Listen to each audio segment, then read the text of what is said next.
السلام عليكم ورحمة الله وبركاته. أهلا بكم في قناة عالم تصليح الساعات.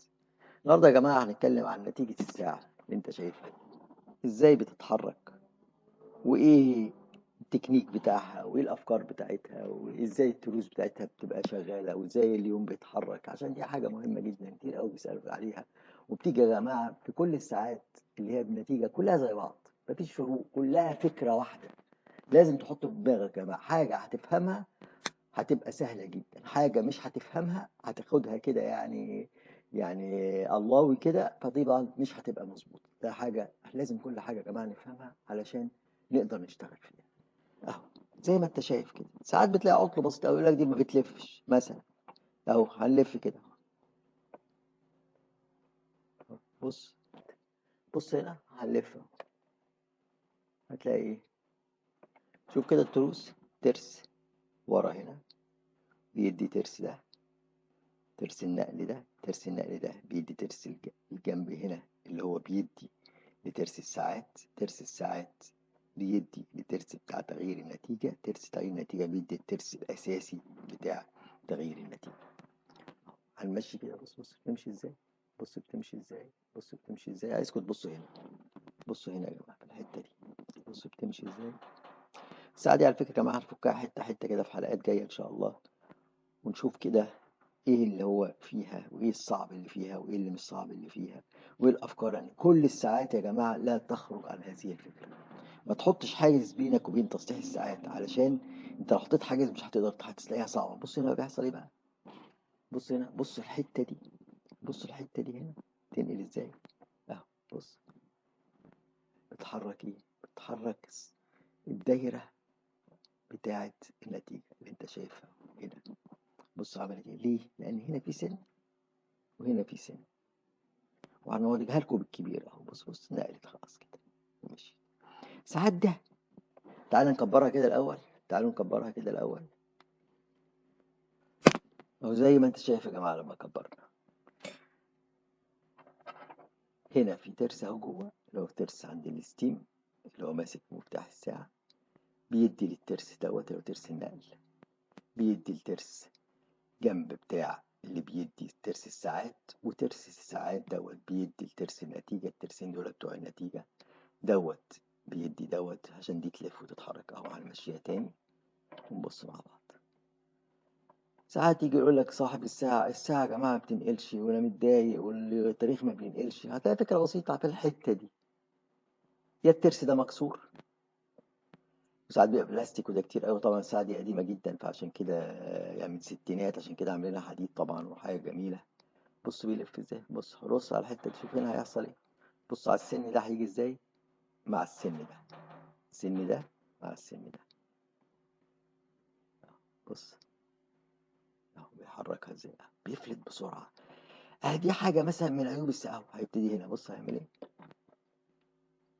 اهو، حرك اليوم.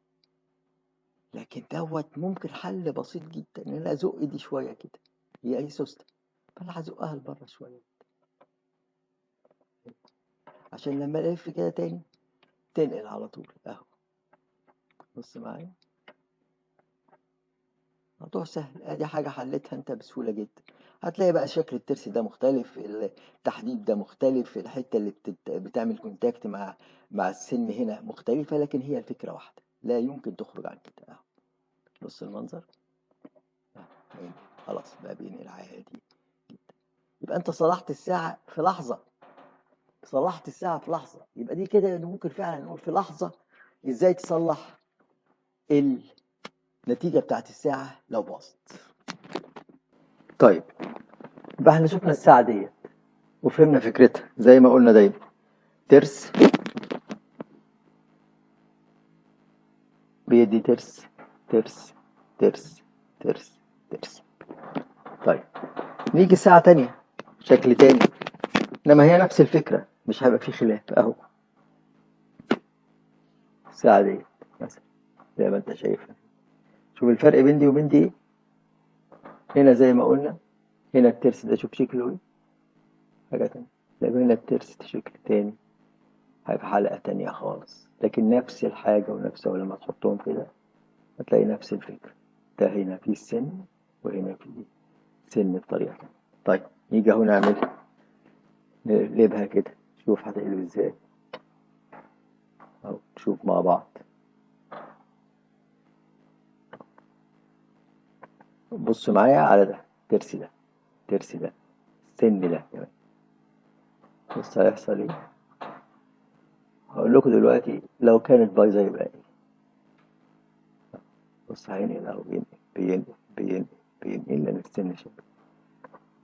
ساعات دي بتبقى داخله لجوه، السن ده داخل جوه التانية من كتر الاستخدام ومن كتر نقل الايام بيتجه. اول ما زقوا لبره، زقوا بره زقه كده بسيطه، زقه بسيطه خالص، واقوم جايه ايه اهو، هعمل تاني.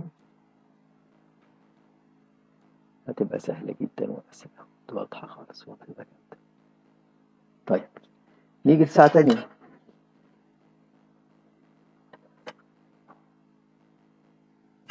ساعه تانية اهي، شوف هنا مثلا هي نفس الساعه دي، يعني هي دي نفس الساعه دي، نفس الساعه الاولانيه اللي قلنا عليها دي هي دي، لكن في خلاف اهو زي ما انت شايف. هنا نفس الترس اهو، الترس ده هو الترس ده، لكن هنا مثلا التختة دي خلوها تختة طويلة كبيرة عشان تغطي الترس ده، هنا لا، تختة واحدة هنا زي ما انت شايف، وتختة تانية اهي مغطية الترس ده، كلها أفكار واحدة اهو. نيجي نشوف ديت هتقلب ازاي. زي ما قلت بص هنا، بص هنا الترس ده، بص هيحصل ايه هنا. ممكن ما تقلبش، انا حاسس انها ضعيفة. بص المنظر ما قلبتش ليه؟ لأن في سوستة. هكبرها لكم شوية كده اهو، زي ما انت شايف كده في سوستة هنا. السوستة دي بتضعف مع الاستخدام. عشان اقويها لازم افك الترس ده كله، يبقى هفك كل ايه دوت، وهفك التختة دي كلها، وهفك الدايرة بتاعت النتيجة دي كلها عشان اوصل لدي. عشان اخد السوستة دي اوسعها شوية اهو، اروح جايب السوستة دي شوية كده من هنا، لما اطلعها واجيبها دي شوية كده من هنا واركبها تاني عليها، بقت قوية. لما هتبقى قوية هتزق دي ايه لبره على طول، هتزقها كده تبقى جامدة عليها، مش زي ما هي ضعيفة. كل حاجة وليها حاجة، هي الفكرة واحدة، الفكرة واحدة. بص هنا ضعيف زي ما انت شايف، ما بتقدرش تنقل. بص تاني ضعيفة، نشوفها تاني.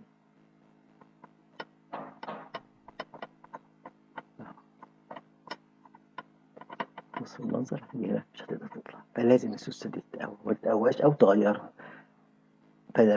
ما تتقواش غير لما أوسعها شوية أو أغيرها، مفيش أي مشكلة. حبيت أوريكم يا جماعة حاجة بسيطة عن نتيجة الساعة، وإزاي بتشتغل، وإزاي تصليحها إزاي، وإزاي الدنيا تقدر تتعامل معاها يعني في أي حاجة. قلت لكم زي ما قلت لكم، الترس كله بينقل لبعضه.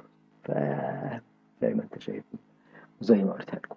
تحياتي لكم، اتمنى الفيديو ده يكون عجبكم. يا رب تشاروا الفيديو، يا رب قناتنا تنتشر ان شاء الله بفضلكم وبفضل الله سبحانه وتعالى طبعا قبل كل شيء. واتمنى تشاروا الفيديو، واتمنى ان الفيديو ده تنتشر عشان كل الناس هواة الساعات ومحب تصليح الساعات يستفيدوا بيها باذن الله. اتمنى لكم كل خير يا رب، واشوفكم ان شاء الله في حلقه جايه ان شاء الله. ويا رب تدعوا لي بالشفاء باذن الله، ربنا يشفينا ويعافينا ويشفي كل مريض يا رب. واتمنى لكم كل خير، واتمنى لكم فوق ما تتخيلوا الخير باذن الله. تحياتي لكم، السلام عليكم ورحمه الله وبركاته.